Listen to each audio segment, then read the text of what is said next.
Hare Ganga Mahadev Sri Shankara Parvati Pati Mahadev Sri Shankara. Namaste, my name is Sahara Rose, and welcome back to the Highest Self Podcast, a place where we discuss what makes you your soul's highest evolvement. If it is your first time listening to the Highest Self Podcast, welcome. Thank you to your spirit guides for bringing you here. Thank you to your ancestors for the lives they've lived to bring you to where you are at this moment. And if you listen to the Highest Self Podcast episode all the time, you're already thanking your guides and your ancestors. So what it do? Welcome, boo. And let's get into one of our favorite topics on the Highest Self Podcast, which are past lives. Now, this is a topic that one of my first episodes on High Self Podcast was about. I think it's episode number 5. If you really go back to the beginning, you'll see all about past lives, and I discuss my concept of past lives, how I came to realize mine. But since then, I've been wanting to do more like actual work around past lives, because for me, past lives came sort of intuitively. Like I would start to think about what are the things that come naturally to me. You know, I've always loved to speak in Spanish, and that came very naturally to me. And I love Latin culture and music, and just something about the culture really feels like home to me. So that must have been a past life. And, you know, India, and especially when I went to Jaipur and Rajasthan, and being in that palace, I actually knew my way around. I was walking around Rambagh Palace, and I knew where everything was, and I knew that was a past life. So they came through me kind of coincidentally, a little bit more so, okay, well, this culture or this time period feels really at home for me, so this must have been a past life for me, which I still totally resonate with. But I've come to find that there are other ways to realize your past life. And I think these ways are super beneficial for us to, you know, see things from a different perspective, because a lot of the past lives that have come through from doing actual past life regressions were definitely not lives that I would have expected from myself. So I've done an episode a couple months ago with Elena of Quantum Hypnosis Healing Technique. The episode is called QHHT with Elena. And it's about a method called Quantum Hypnosis Healing Technique, which is a very deep form of hypnosis that actually takes you back to the deepest state where you can go into your past lives and the lives in between lives. So I also found Jeroen. And Jeroen, he is actually from North Europe. I want to say Finland or Norway, but he's such an amazing soul, and he actually practices QHHT as well. And his style, everyone's style is just different, but I found him because he actually was the person who, if you've ever read the book, The Boy Who Knew Too Much, or saw that movie, he was the person that regressed the mother who remembered that she was Babe Ruth's mom. So if you're not familiar with that book or movie, essentially it is about a little boy who began to remember his life as Babe Ruth. He began to remember that he won this World Series and the games and his friends and how he was backstabbed by someone, like all of these very, very specific details about Babe Ruth that even aren't in books. And this boy was young, like 5 years old or something. His mom never introduced him to Babe Ruth. They weren't baseball players. Like, there's no way this kid could have known. But he knew specific details about being in Babe Ruth's life. So his mom was very apprehensive and not sure what to make of this. So she decided to go look up a past life regressionist, and she found Jeroen, who we have on the podcast today. And she regressed into her life as Babe Ruth's mother. So they actually came back into this life again as mother and son. But in that life, it was back in the 50s or whenever Babe Ruth was around. And now it's in the year 2000s. So he's a very, very powerful regressionist. And I love his approach because he's very calm. He's very gentle. He really just lets you have your own experience and holds the space for you. And that's what this whole QHHT method by Dolores Cannon is all about. It's not about telling you what your past lives are. Like, I've had readers tell me, oh, in your past life, you were founding father of America, you were a Japanese businessman, like telling me these things that honestly, my immediate response was a rejection, because I'm like, founding father of America, I feel like I was a Native American, not the founding father. But everyone has their own perspective, but that's not what QHHT is about. It's actually about taking you into a very, very deep state of relaxation that you can see what comes up. So in this episode, at the end of the episode, I actually share what came up for me when I was under hypnosis with Jeroen. And it was so beautiful because, at least for me, when I'm under hypnosis, I can still feel that I'm here. I can still feel that I'm in my body. I can still feel that I'm in the room. Like, I'm not totally out of my body. Like, a level of my personality is still there. So I could feel when I was saying these lives, I'm like, why am I saying this? Like, I was saying some weird shit. You guys are going to hear it, like weird shit. And I was like, there's no way that this was my past life. Am I just making this up right now? But I just kept going with it. I just kept saying whatever was coming through my head. And with every single lifetime after I died, I was clearly able to see what the lesson was and what it means for my life today. And that's what the whole point of this is. It's not about, people are like, well, what's the point of knowing a past life? It's just not about like, oh, cool, I was in the Vietnam War, or I used to live in Colombia. It's about knowing, how did this life teach me a lesson that can benefit this life? It's a tool of personal development. It is the deepest tool of personal development, because our souls came into this lifetime knowing different things. And that's why some of us, we have struggles and obstacles in certain areas and others do not. Because that has to do with our soul imprint that we came to this planet with. So in this episode, we talk all about that. We talk about his concept, what he's seen for regressing thousands of people. What are the commonalities he's seen? How oftentimes what comes through us is different according to our own consciousness. We talk about how some people, they see things very numerically. They're like, oh, I'm in the 7.6th dimension with the star plane 8833. And it's like very like numerical. Whereas other people are like, I'm blue and everything is blue, and just way more abstract, right? It's like if I were to tell all of you guys to draw a painting right now, some of you guys would make like a chart that's super symmetrical and methodical, and others of you would just start splattering paint around. Others of you would make something really fine and delicate, and others of you would make something really bold. And that has to do with the consciousness that exists inside of you. So the way that we regress in terms of our past lives also has to do with our own consciousness, which has to do with our personality in this lifetime, because our soul is much deeper than our personality. Our personality is like the layer on top of that. Our soul is eternal. Our soul has existed across all lifetimes. Like when any lifetime you've ever experienced, it's the same soul that's existed throughout it. But your personalities are different. You actually may have been a ruthless authoritarian in a past life, or a murderer, or something else really dark and evil. But through acknowledging that that was your past life, you're able to, 1, have compassion for that side of yourself. And 2, see what was the lesson that that lifetime taught me that I needed to know about today. So we're going to talk all about past lives, the past lives that came through me, and how you can also tap into your past lives, whether it's through past life regression or in your own way. So I know you guys are going to love this episode, because the episodes about past lives on the Highest Self podcast do extremely well, because you guys are so woke. I love it. People are like, tell me about your audience. I'm like, they're like the spiritual 1%. Literally, you guys are so amazing. I'm so glad that I don't have to water things down, even though I wouldn't. But it's just incredible that you're here and you're like, yes, let's get into it. Like, I love you. Can't wait to hang out with you guys at the Rose Gold Goddesses launch parties, which we have coming up this fall. Rose Gold Goddesses is my new membership community, bridging together us sisters around the world for monthly goddess circles. We have our own interactive app with location services, so you can find the other goddesses that live near you. Forum where we can talk about past lives, Ayurveda, crystals, channeling, menstrual cycles, tantra, all of the things. Live events, including the launch parties taking place in LA, New York, and Miami this fall, members only, and having them in San Francisco, Chicago, throughout Canada. other places in the spring. I'm open to partnering up with people to come to your city, and this is all going to be part of Rose Gold Goddesses. It is essentially taking this platform of the podcast and creating a community around it.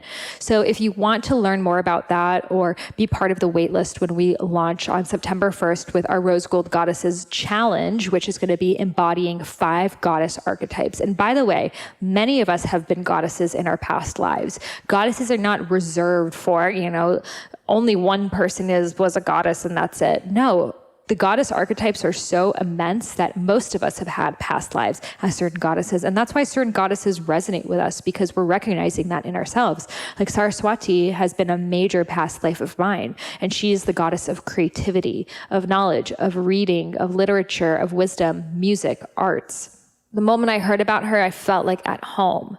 And that's what I want to bring in Rose Gold Goddesses. I want you to learn about the different goddess archetypes and see, which are the ones that fit like a glove and which are the ones that I'm less familiar with. Maybe they're scary and weird to me. Like when I heard about Kali and Durga, I was like, no, not into those. Like Durga aggressive, Kali crazy. And now I've totally channeled my inner Durga and my inner Kali. And I saw that those were shadow aspects of myself that I hadn't fully stepped into. And by fully stepping into them, I was able to become more strong and powerful and courageous to step up into my Saraswati. And by going through the Kali, I was able to destroy and transform and let go of all that is not serving me so I could step up into my inner Saraswati. So we need the different goddesses for different points of our lives. They take us to another place. And that's why it's essential to tap into all of the goddess archetypes, because they all exist inside of you.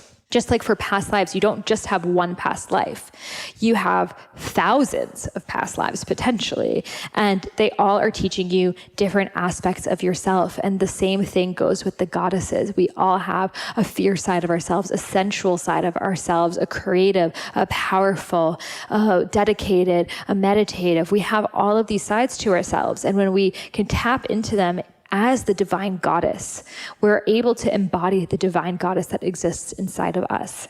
So if you want to learn more about that, join the waitlist, learn about the 5-day free challenge that we are doing starting September 1st, head over to rosegoldgoddesses.com. Again, it's rosegoldgoddesses, plural.com. I'll have the link to that in the show notes, and I will send you over more information. Without further ado, let's welcome Jeroen to the Highest Self podcast. If you're listening to this podcast, I don't even need to tell you how good turmeric is for you, but I am going to tell you how you can take your turmeric game up a notch. So I've been drinking Vadam Tea's new turmeric line, and they have these 4 teas that I've been rotating on a daily basis, which I want to share with you. We're about to get a little Ayurvedic nerdy right now. So in the morning, I'll have the turmeric spice tea, which is really good for the digestive system, getting things stimulated, waking up the Agni. After lunch, I'll have the turmeric ginger tea, which is really good for digestion and enhances pitta, which is highest in the middle of the day. At night, I'll have the turmeric ashwagandha tea, which relieves stress, just gets my body ready to sleep. And then right before I sleep, I'll have the turmeric moringa tea, which acts as a natural laxative, because you gotta detoxify. So I love these 4 teas together, and they actually come in the new turmeric line that Vadam is offering. So head over to vadamteas.com, VAHDAM teas.com, and use coupon code Sahara for 20% off. Again, that's vadamteas.com with coupon code Sahara for 20% off. Namaste and welcome, Jeroen, to the Highest Self podcast. It's so good to have you here. Thank you for having me. I'm excited. The first question I would love to ask you is, what makes you your highest self?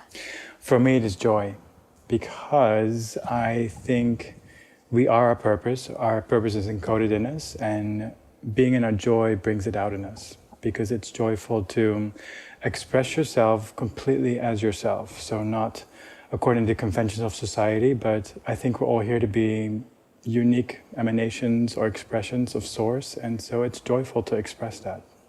So beautiful. And that's definitely been one of my intentions this year. Just more joy, fun, and play. Mine too. Yes. That's the wave that we're on. I think that hustle mentality is like, nope, can only take you so far. And the next way forward is just to surrender to joy. Yes. Yeah, I agree. So I would love to know a little bit about what got you interested into past life regression. All right. So it could be a long story or a short story. I'll try to keep it concise. As a kid, I was always interested in the unseen world. I had the sense that there was something out there, even though I didn't see it or experience it.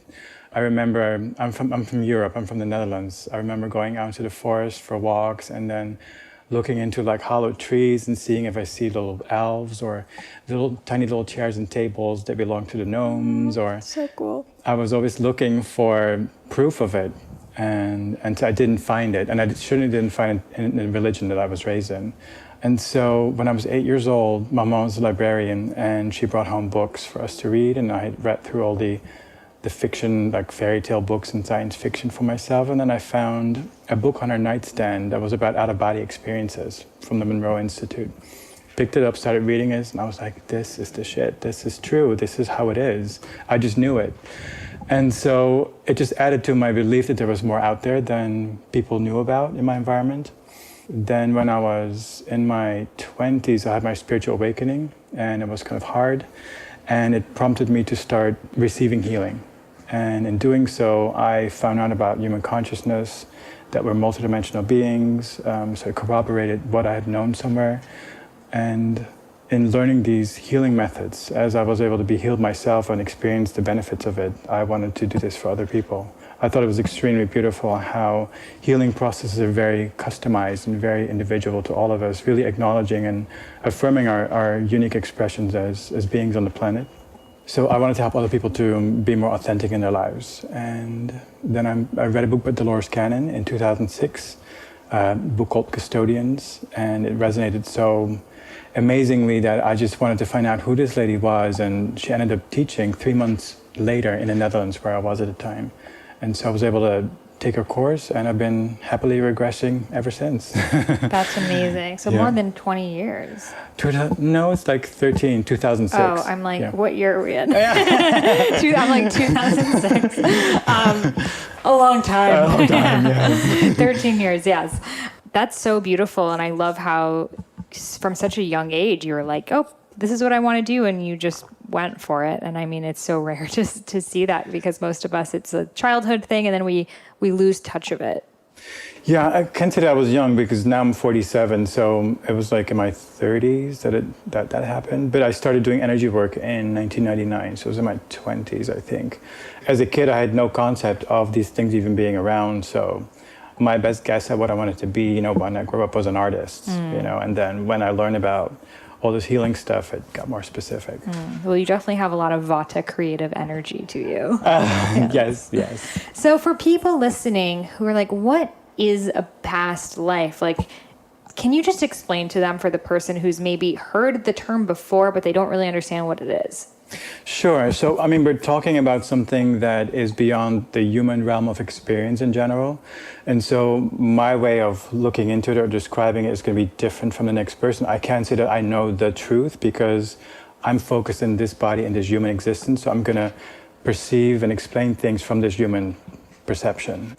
So as far as I've learned through my work with people, is that past life is not an accurate descriptor of it. So my best model, how I work with this, is that we are more or less individuated souls, individuated from source, and we just decide to go into different experiences all at once. Maybe you've heard that there is no time. So at the level of the soul, there's no time. It's only in the third dimension that there's time and space. So how I look at it is as if there is a soul, and we split off into different experiences that are all happening at once. Somehow, my human mind goes into overload when I think about it, but that's how I deal with it. So, yeah, past life, future life, parallel life. What else is there? Yeah, different dimensional lives. It's all the same thing. Meaning, of course, it's different experiences and different levels of existence, but it's all somehow happening right now. So do you think that these were actual past lives, or they're lives that we are simultaneously experiencing right now? Simultaneously. From the perception of the soul. From the human experience, it's a different way of looking into it. Okay. Yeah. Because when people say, well, I was around in the 17th century or this or that, so from this perspective, would you say that 17th century is also happening right now? Yes. Yes. Yeah.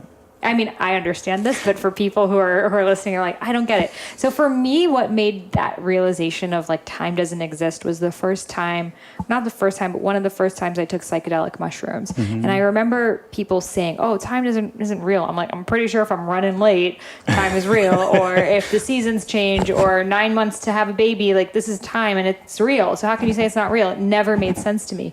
And something with that mushroom just made me like realize that it's all happening in the now. So if you think about just like a blob and it's like all happening, but it's too much for us to comprehend, so it gets stretched out in time. That's the way that I saw it. So what I'm trying to understand, I'd love your perspective is, was it a past life on any realm? Or do you think not at all? It's all still happening now. Like, do you think from like a little less of a quantum life, it was in the past?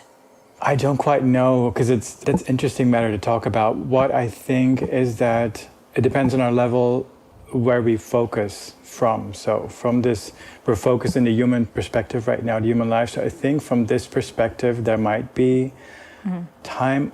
I'm not quite sure. It's just my brain can barely process the information because it's human. I don't know. I know that when I'm in meditation myself, or my clients, I don't know if you experience as well, like people come out of their session and they go ask them like, how long did you feel it took? And they go like, 20 minutes. And then there's 2 hours of recording. Did you have any? I forgot. I felt like I was noticing, I mean, when I was in the regression, I wasn't observant of time at all, right. But I felt like my body was getting like, oh, I want to move. And that physical reminder was reminding me of time. It was the human of me, right. That's like, we're lying down for a long time and, getting angsty, but then my mind was going into all these different realms. Right. So this is how I see past life regression. It's really that we access different resources in our soul, these different experiences and expressions of our soul that are happening right now. We're kind of bridging over into them and getting like healing energy, healing codes from them that are helpful with our life right now. That's how I personally see it. So beautiful. So how can we know our past lives? Well, there's different ways, of course. Come see me for past life regression. But highly recommended. But also people sometimes experience them just spontaneously, when they go travel and they're hit with like people going to Egypt, they experience it a lot, that they have some kind of connection. Or do you think everyone's had a past life in Egypt? No, I don't think everybody has, but a lot of people that I'm encountering do. Yeah. So those are ways that you might spontaneously experience it, or taking psychedelics, or meditation even. Those are the things I can think of. Yeah, there's different ways for sure. So how can we know if this was something that's a past life, or it's just an affinity we have, affinity to a culture or way of living, etc.? So from my perspective, these affinities are determined by experiences in different places and different times. There's more to it than just an affinity. I think as human beings, we're always processing or connecting with these different experiences that we're having somewhere else or sometime else.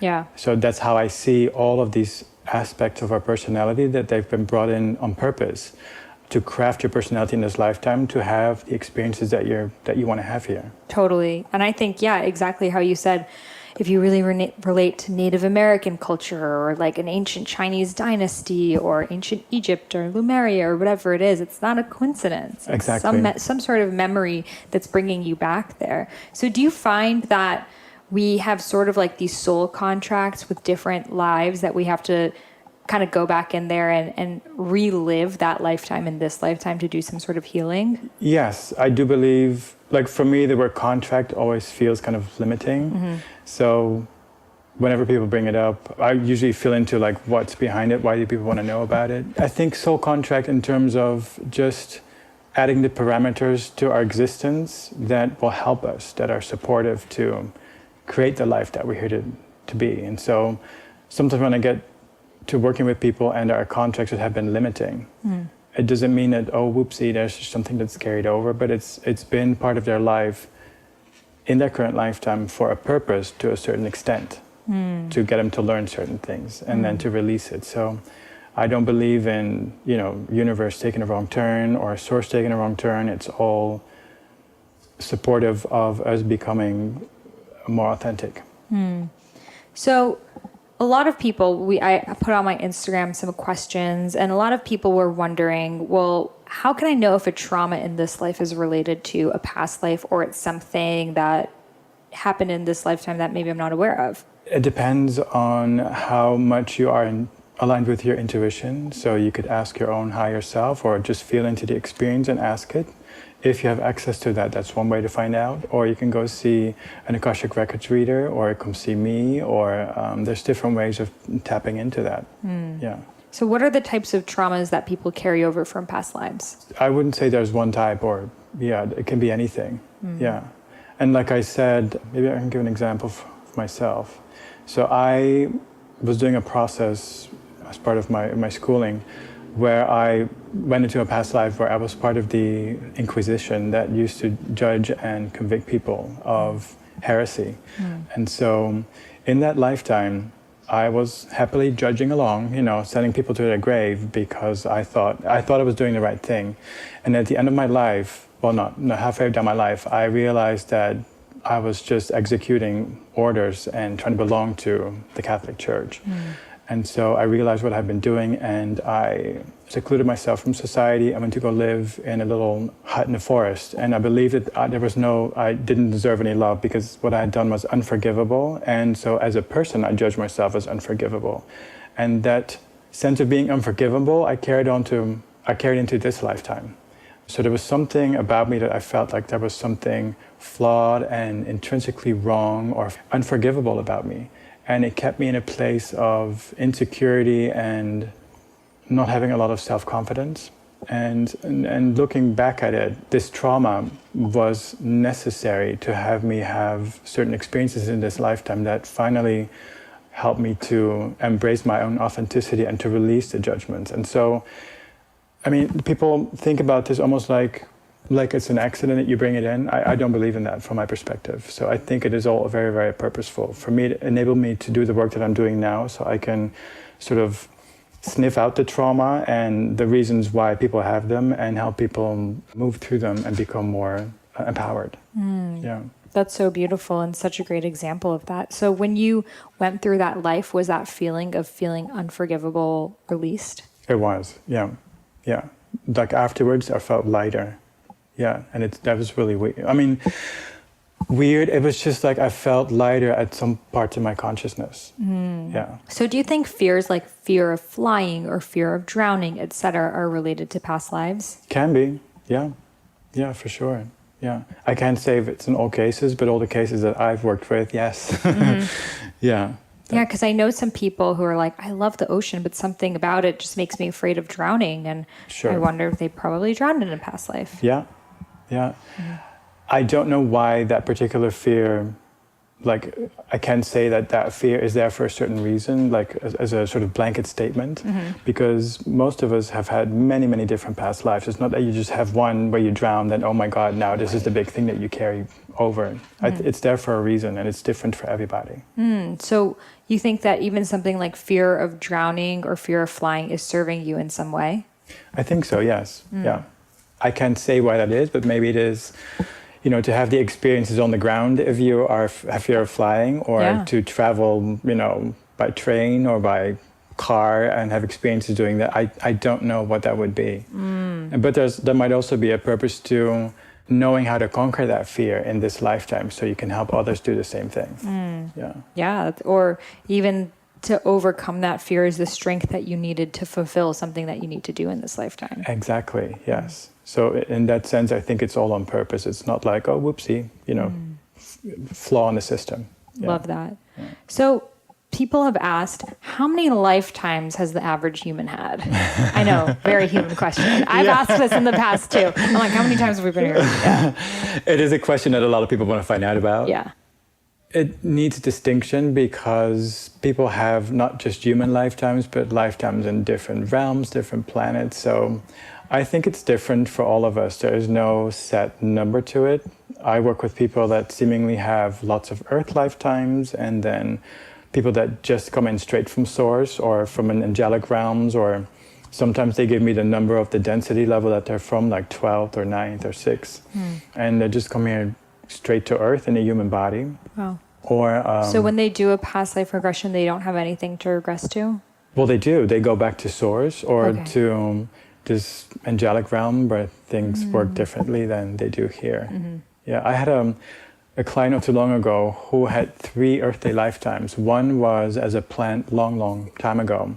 Then the next one was as a horse pulling a carriage. And then the third one was the one that she was in right now as a human being. Wow. So this was kind of a fast track through physical experiences on the planet, different levels of it, to prep herself for a human experience. Do you feel like the more lifetimes we've had as a human, the easier things are? I don't know if it's possible to say that as a statement. So for my own experience, I've had a lot of lifetimes here. Things are easier now because I've just Been there, done that. been there, done it. I've mastered a lot of the learning, so a lot of the crudeness and the density. It's not something that I need to experience in this lifetime. Excuse me. But I don't know if that goes for everybody. It's hard to place rules on these things that are not sort of quantifiable from a human perspective. Right. In the Vedas, they say that the average, it takes 70,000 lives to become a human. That's what they say. And that the animals that you are right before being a human are horse. That's like the highest consciousness. And I think dog also. From that perspective, I'm like, 70,000 is a lot of lifetimes. It's a lot of lifetimes, but right. I'm wondering, maybe you start as a plant and then you're like an ant and then you're a bee and then you're a butterfly and kind of like work your way up in consciousness. I think some of us do it that way, but there's also others like the newer souls right now, they just, they skip all that and they just fast forward. And do you think, more of the youth are being born as like the rainbow children? I do, yes. Yeah. For sure. Yeah, when I work with younger people, it's usually rainbows and unicorns. It's very easy to work with and tapping into other realms. So do you think it's because their souls just came straight down from source, or do you think that right now it's just easier for us to talk about these things so they have less of the societal conditioning? I think it's both. I think the generations before us have sort of prepped the way for these newer souls to come in vibrationally. And so there's both a little bit more openness, but also they're able to come in holding a higher frequency. So they don't have to go through all the stuff that the generations before had to go through.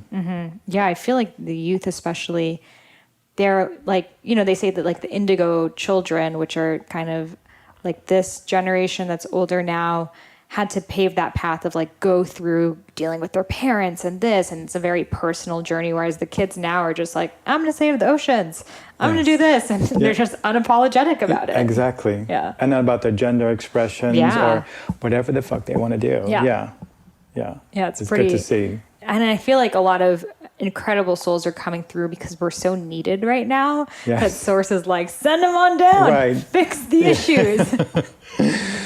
Thank God, yes, that's happening. It's amazing to see. Yeah. So how much of it do you think is free will versus destiny?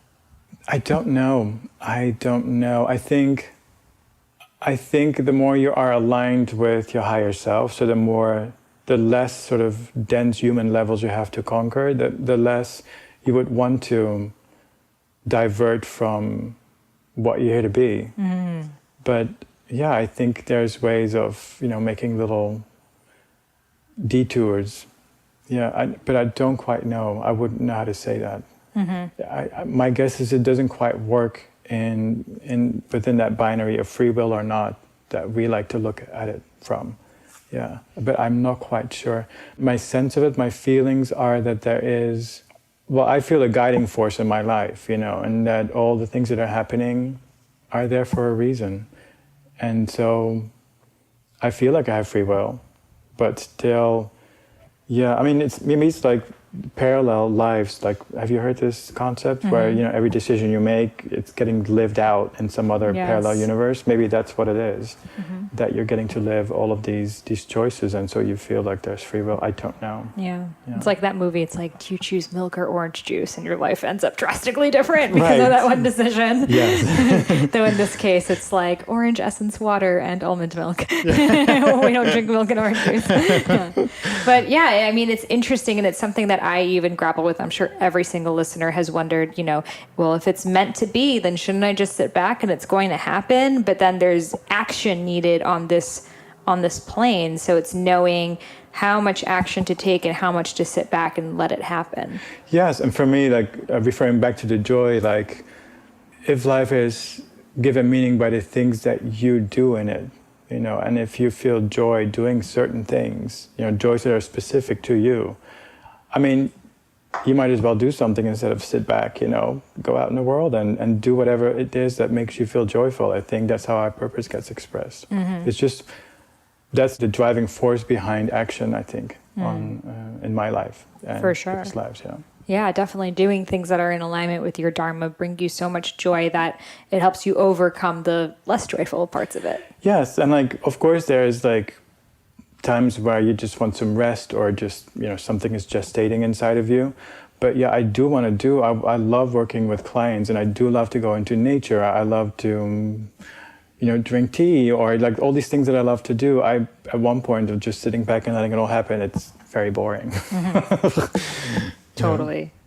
So a big part of Dolores's work is kind of the in-between lifetimes and speaking directly to that soul, the source. So can you share with us a little bit about that? Yeah, there's a lot to share about it. So it's What happens between lifetimes? So it looks like all of us go into this place that is more loving, more peaceful. It's light or dark. It can be the nothingness or the light of source. Some of us meet loved ones. There can be a review of the lifetime you just came out of. Generally, there's like a like triage, like, you know, coming out of a rough lifetime, you get help just letting it all go and cranking up your frequency again. There's usually guides there. There's schooling possible as well if you want to go into like angel school, or how to be a guide, or how to help. I want to go to this. Right? Or how to help souls that are dying to cross over. That's also a thing that you can learn. Yeah, it's a wonderful place to work, and depending on where people's evolution is or their frequency is, that you can have a very, very tangible experience during your past life regression in that realm. Like guides will come in and you can talk to them, and they give, it's almost like, you know, part of the process of QHHT, the method that Dolores designed, is talking to the higher self, the subconscious mind. But before we get there, I usually try to get like my first opinion, you know, second opinion later, from a guide or an ascended master that might be present in that life in between life place. And it has its own perspective on my client's lifetime, and it can look into the body and see what needs to be healed. And then later we take it to the subconscious mind, which is the authority of it all. And I usually double check, like, was all that information accurate and complete, and is anything needing to be added? That's where the magic happens, I think, in those realms. And does everyone who does QHHT, are they able to go into that life between lifetimes, or is it only specific? It's not so much a question of being able. I think it's just what is necessary for a person. So for some people, it's just not where they go. Or it can be very, like in the process, there is a place where we give an opening for that. And sometimes people just skip right through. Like I say, what do you see now? What's the next thing that happened? And they go, I'm a baby. Yeah, and then they've just moved on into a different lifetime. Yeah. Very interesting. Yeah, I'm trying to remember if I went there in the session I did with you, but I don't think so. I can't remember, no. Yeah, I think I was like, boom, I'm a lion. Boom, I'm a leprechaun. Boom, Right. I'm here. Yes. Yeah. And there's also a factor of time. Like if that keeps coming up at one point, you know, we need to move on to the subconscious mind. So, yeah. So it's depending on what your higher self deems necessary for you to experience. So for all souls, do you believe that we all chose to be here? And can you explain to us what that process is like? Yes, I think we all chose to be here. I think we are all slivers or facets of Source, just wanting to experience itself and learn about itself in different environments, different settings. So this particular game that we're in 3D is like the most difficult one, because there is duality here, which is there doesn't seem to be any of it in other levels. And so we have been learning through contrast and strife. So and what struggle. can you explain, like, so what would 2D be? Because I never hear about the 2D dimension.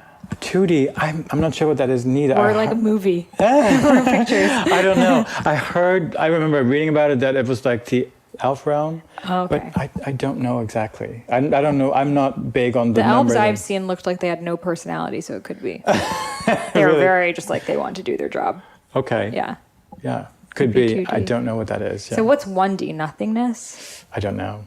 Yeah. 2D, possible elves. 3D, us. 4D. 4D, I just had a client speak about this. It is between the physical, and then the 5D is more non-physical and more loving, and 4D sounds kind of like a messy dimension where both interact, and it can be quite turbulent. Yeah, I imagine it like the tunnel between 3D and 5D. You have to move through the 4D, and then 5D is more spirit realm. Yes, and more heart-based rather than head-based. Yeah. And then 6th, 7th, 8th, are these just different kind of like aliens or?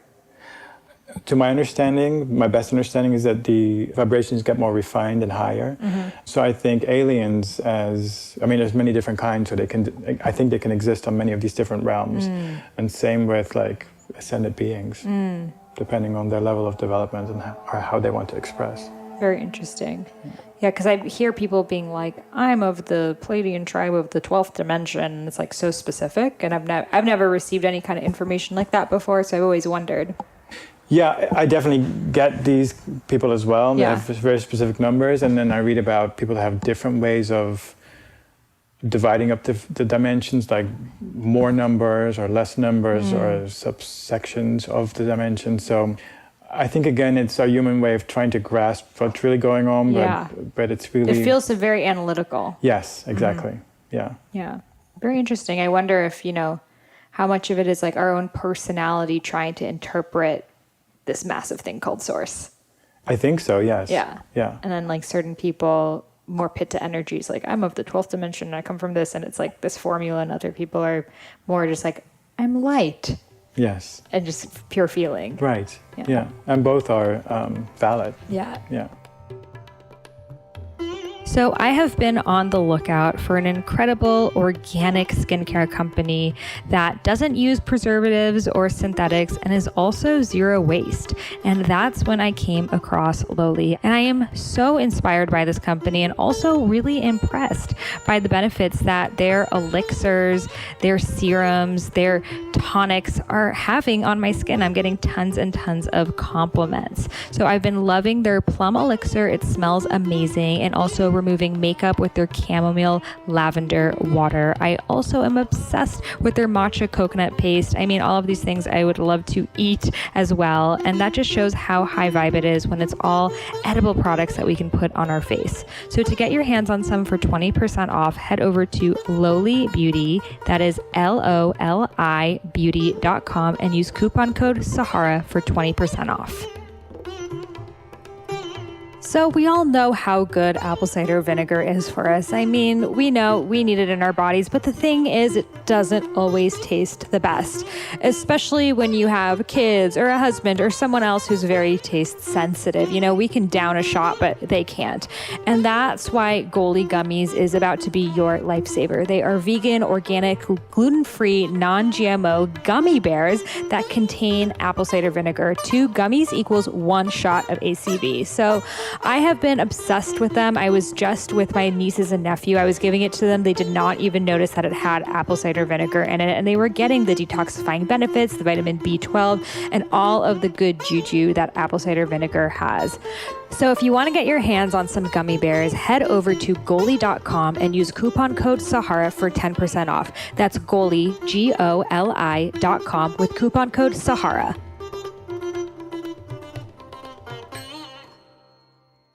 So we're a soul. So do you believe that we chose our parents, we chose our obstacles? How much of it do you think was our own soul's choice? I think most of it, yeah. I remember, I thought it was all of it, but then I had a client recently, and this happens all the time. Once I think I know kind of what's happening, then something happens that is not of that, and I have to adjust. Mm-hmm. And they seem to have just come in with a random set of parents because their genetic or whatever wasn't that important. It was more about the place they came into, or I can't remember the specifics of it, but I thought it was everything, but apparently there's key parts of the life that we choose. Yeah. Very interesting.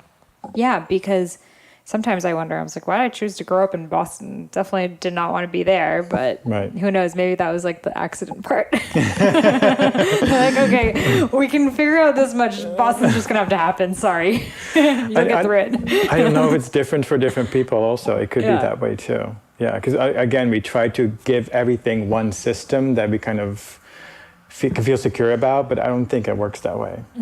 So interesting. So I'd love to know, what are some of your past lives? Let's see. So I've had this process done about 8 or 9 times. So there were a few human ones, twice as an orphan, both a boy and a girl. And then the Spanish Inquisition one. There was a female healer in Southern Africa. Then the sort of alien lives. One was, I looked like a piece of selenite or selenite. Yeah. And I found myself sitting in the Amazon rainforest. And as I was sort of relaying concepts about life and agriculture and healing with the people that were around me through sound. I was like emitting sound that carried information. Another alien life was, I was a manufactured being. I was manufactured and life force was put into me, just enough to be able to carry around and work on the utilities of a domed city somewhere else and somewhat other, and for humanoids, and that's what I did. And I was housed in a silo with other similar beings. That was a past life. There was also something from the Pleiades. And it was one interesting, I started out as an orphan and I learned to get ahead by over the backs of other people in the orphanage. And in that lifetime, I was meant to drop more into my heart, but I didn't. I was kind of a bully to my friends and my wife. And when I went through that lifetime and looked back at it after I'd gone through it, I realized that my soul had split into both him and the wife, that I was experiencing two sides of that coin at the same time, the bully and the bullied. Wow. Yeah. Those are the ones I can remember right now. So do you think our soul can be simultaneously in different people at the same time? Yeah, twin flames and soulmates is an aspect of that. So I'd love to talk to you about like the concept of twin flame and soulmates. How do you see it? I see it that it is a part of our soul and incarnated in a physical body on the planet in our current lifetime. And so we might meet them or not, as is scripted. So a lot of people place romantic connotations with the term soulmate and twin flame. I do not necessarily see it that way. It can be, but it can also be that person that rubs you the wrong way, or that harsh teacher, or that parent that is really difficult. They can be your teachers as well. That's also possible. So you see someone that even rubs you the wrong way could be your twin flame? I mean, it's a short description of it. It's like someone that you're with over a length of time that has an impact on you. And do you see it as one soul that's split between male and female? Not necessarily. No. Okay. It can also be, like I had a client and her higher self was telling her that she was to get a dog, and that dog was going to hold part of her energy, part of her soul's energy, that she wasn't able to incarnate with all of it at the time she was born because her body wasn't prepped enough. But now, having gone through the experiences that she needed to go through, she was given more of her soul's energy, and it would come through her dog. I believe that happened with Chubby and me. There you go. He is my soulmate. Yes, my cat as well. Yeah.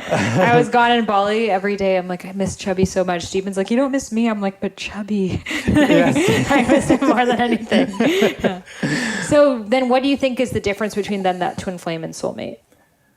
To my understanding, it's two words for the same thing. Okay. Yeah.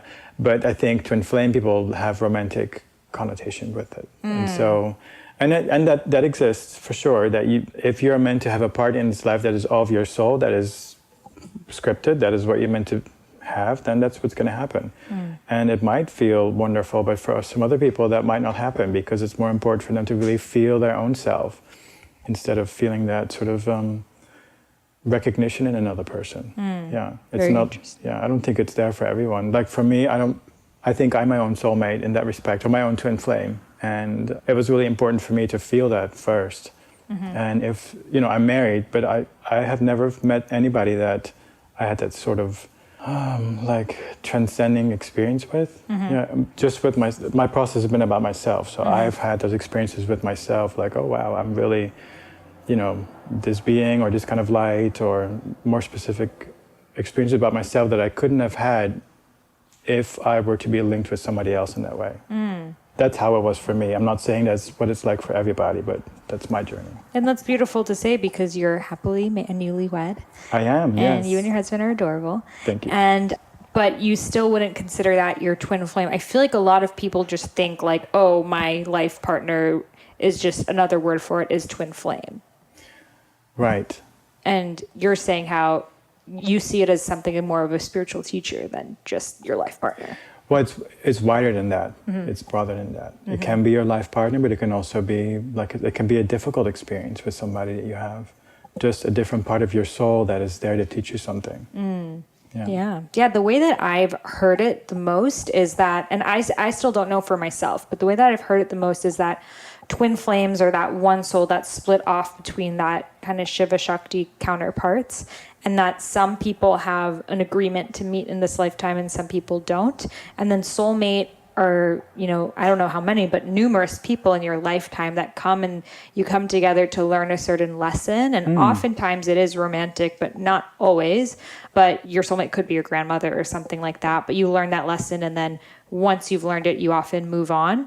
But the way that a lot of people describe twin flames is like, with that same soul in two bodies is almost like it's like, Freaky Friday. You're like, you're me, I'm you. Right. And I never felt that with my partner. Like, it was very cosmic love, but like, we're very different people too. Right. So I'm like, well, then is that more my soulmate or my twin flame? So I call it soul flame. So, good one. It's in between. Right. It's good. Yeah. If you were to ask me this question, like 10 years ago, I would have said whomever I was trying to date at the time, like, oh my God, they're my soulmate, my twin flame, because I was codependent. I used to be codependent. So, and this is what I check for first when people have their question written down, like, will I meet my twin flame, my soulmate? Well, let's look at your self-love. Like, are you there for yourself? Have you acknowledged yourself, your own feelings, who you are as a person on the planet before we go look at that? Yeah. So good. Yeah. Being your own soulmate, your own soul flame.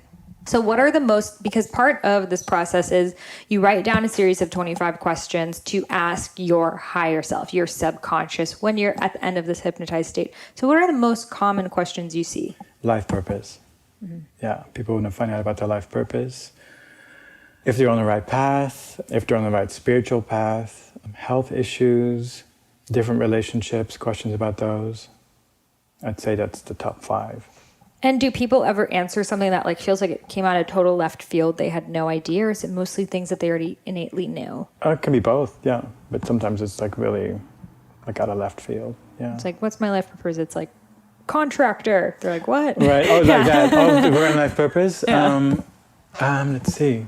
I feel like that's something that's somewhere encoded in them anyway. And during this process, like it's more descriptive, gets elaborated on. And then through my questioning, we try to get it very, very clear, like a trajectory towards it, what's going to happen, what are the specifics, than just like, they're here to be love on the planet, which is true, but we want to get a little bit more specific, So do you think everyone is born with one life purpose? How do you see that? Yes, to my experience so far, something might happen that would change my opinion. But so far, I think we're here to have, our life is about one thing. Yeah. And so that also includes like people that are walk-ins. Are you familiar with that? Yeah. Can you explain that? Walk-ins are, let's see, so you start your journey in a body as one soul, and then after, a while you say, you know what, I've taken on too much. It's too harsh. I can't do this anymore. And rather than let the body expire, another soul comes in. And is it mostly with a near-death experience, or can it just sometimes happen spontaneously? It can happen spontaneously. Okay. Yeah. And so another aspect that's interesting, because this is the first time I dealt with that a while ago, a client experienced that this walk-in experience wasn't another soul coming in, but it was another part of her soul that took over. It was very fascinating. Wow. Yeah.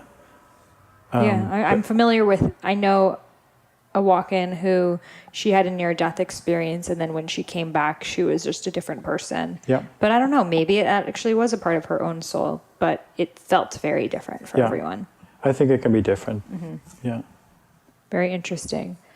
So people want to know about their purpose. You feel like it's one purpose, but like how specific is it? Do you see it as more you're born for a certain type of career or certain vibration you're supposed to give out? What do you kind of see in people finding their specific purpose?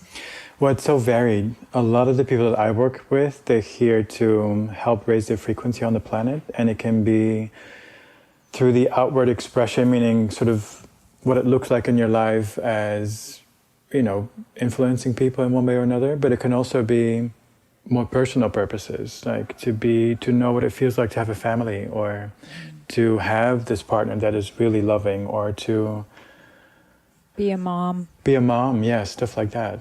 Yeah. But yeah, I think there's one sort of umbrella purpose, and then our specificness as a unique individual determines how we're expressing that. Yeah, I see it as the same, that we're all here to raise consciousness, but the ways that we do that are so different, and we're kind of given a set of gifts, and then it's like, okay, you can choose what you want to do with these gifts. Yes, yeah. And for me, like the key to that is joy. Like why do you decide for orange juice or almond milk? What brings you the most joy, and that kind of determines your path. Love that.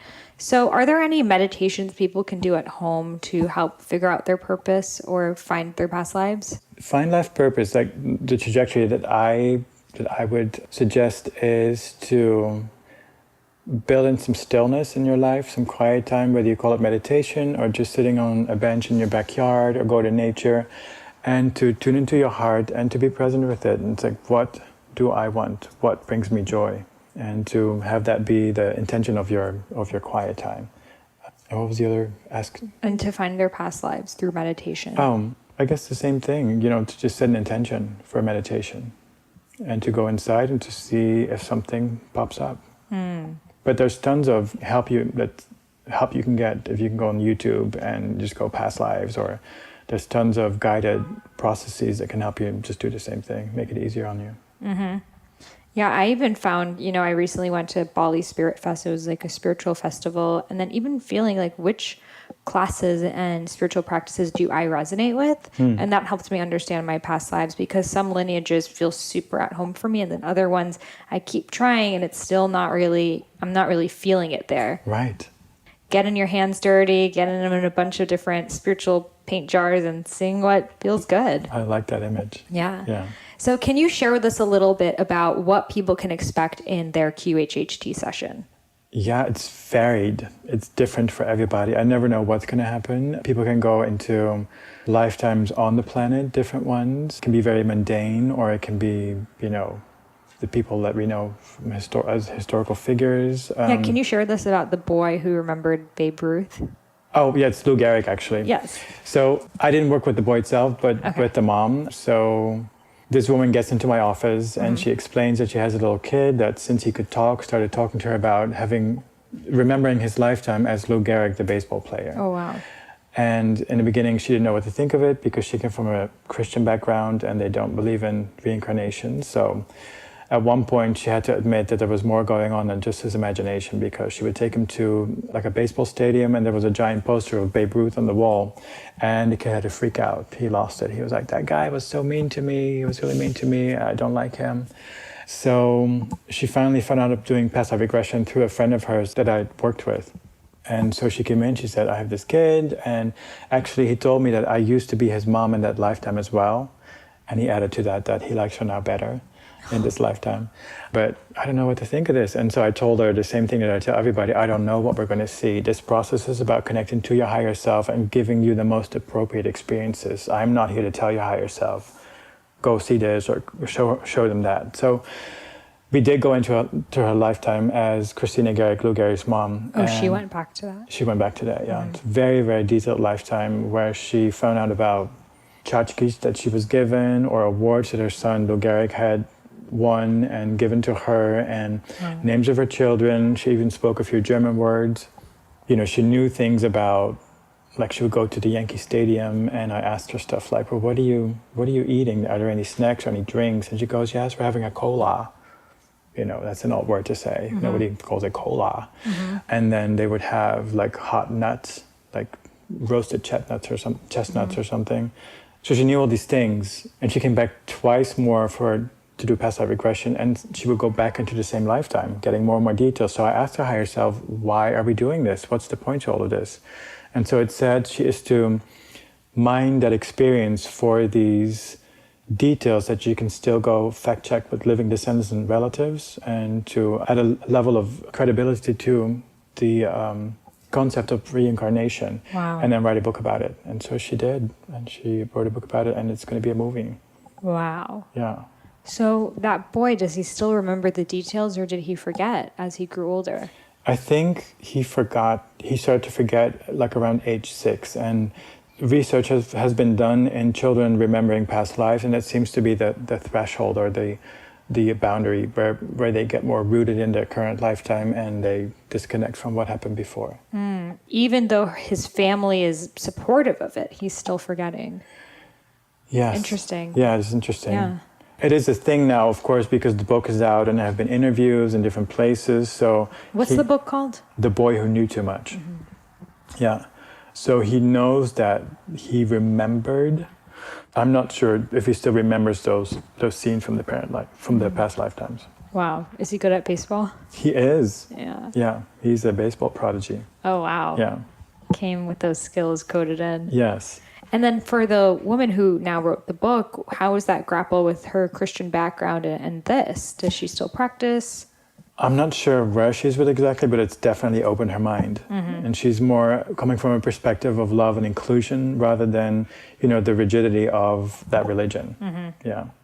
That's so amazing and so fascinating that her soul chose that specific person. Like it feels almost so random to show the world that past lives exist. I know, right? Yes. Yeah. And it's kind of awesome because it helps people access this material that normally wouldn't be interested because it involves baseball. And this person's name, Lou Gehrig, which is a baseball legend. And so it seems to have... it seems to be accessible to more people than because of these aspects of it. Right, because a typical conscious person's not really a big baseball fanatic, but Exactly. people who are probably not interested in past lives. So the soul chose to bring it into that audience. Yeah, some of the muggles even look that way. He's like, oh, what, past lives? Yes. Yeah, that's amazing. And what a beautiful blessing, though it was just divinely orchestrated for her to walk into your office out of all the people out there. I know. I mean, I don't know what we were thinking when we were sitting as souls together. You're going to do this. One day you're going to show up in my office, and then we're going to go on this wonderful journey together. When she came in, did you feel like you recognized her, or just felt like a random person? Well, I felt a connection, but I thought it was because we were both Geminis. We were like, just talking and laughing, and I can clock in Gemini anywhere. So even though we were from different backgrounds, we had such a great time and we connected so well. We were just laughing, and it was it was just such a fun time. And but it makes me wonder afterwards, is that because we knew each other? Is it just we're so similar in personality? Yeah. So interesting. Okay, this is so cool. So for people out there listening, where can people book a session with you, connect with you, and experience your work firsthand? So the easiest way is to check into my Instagram. It has all the information. My Instagram is my first name, which is spelled Jeroen, and then my affirmation is love. So Jeroen is love is my Instagram.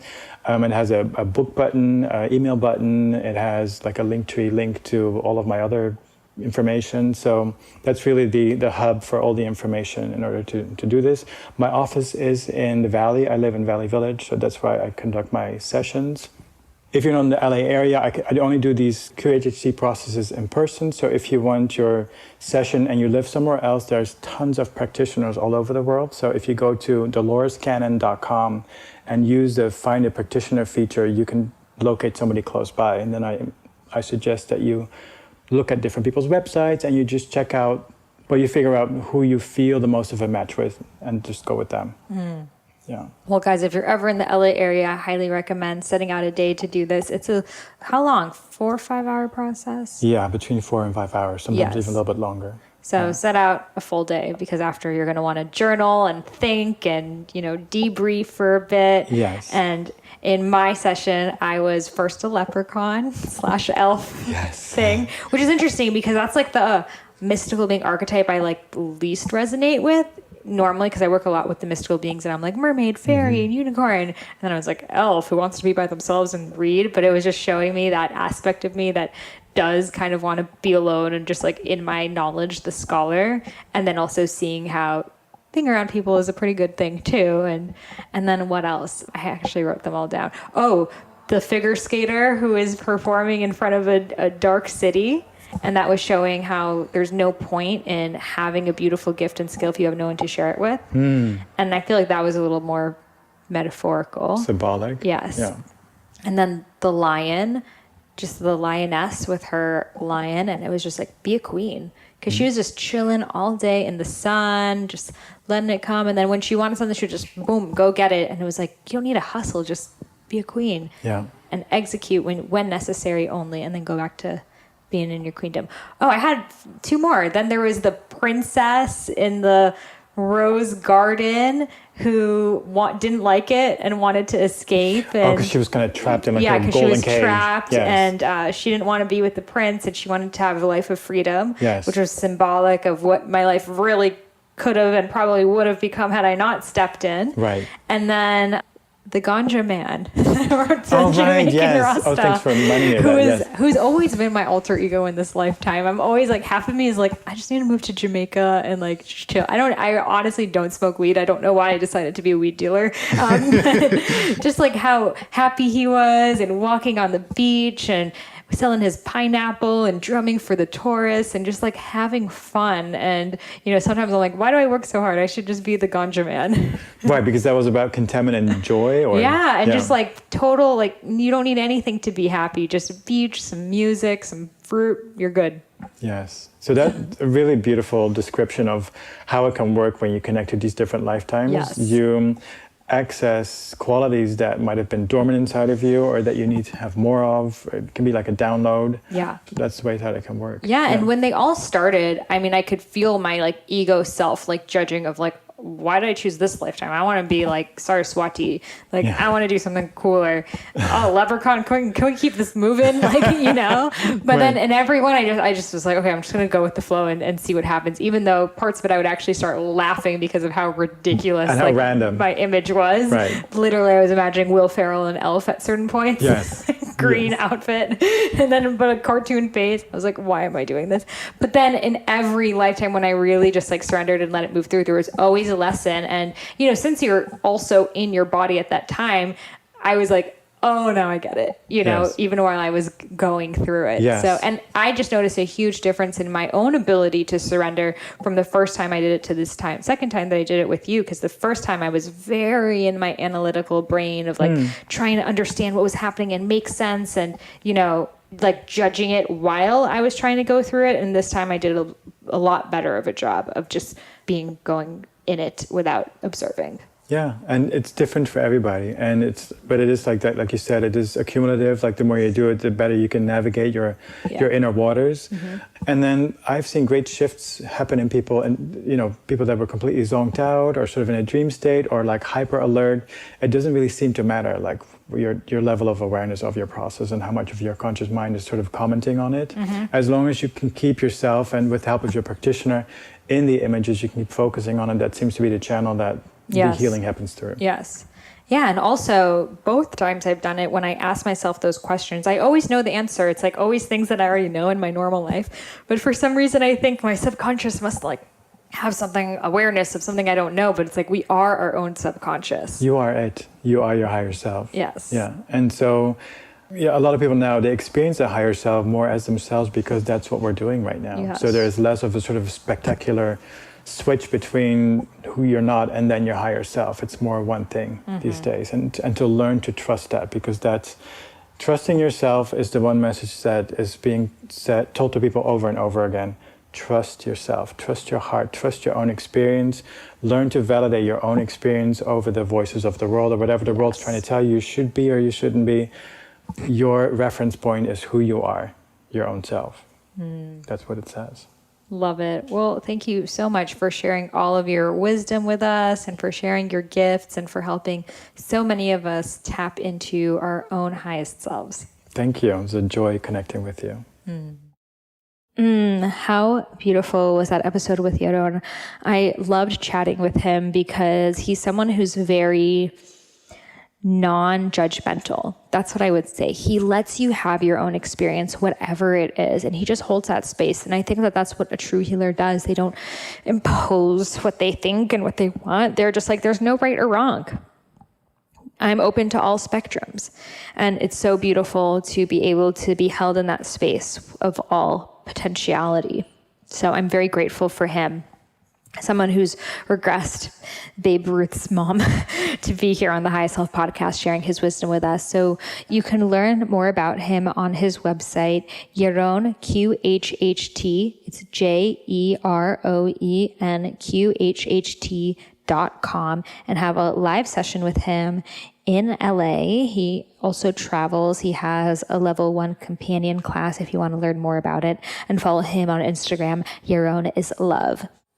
And just as a reminder, while you have your phone out, if you want to sign up for my absolutely free 5-day Rose Gold Goddess Challenge, head over to rosegoldgoddesses.com and you'll be able to sign up absolutely free. I cannot wait to see you there. Namaste.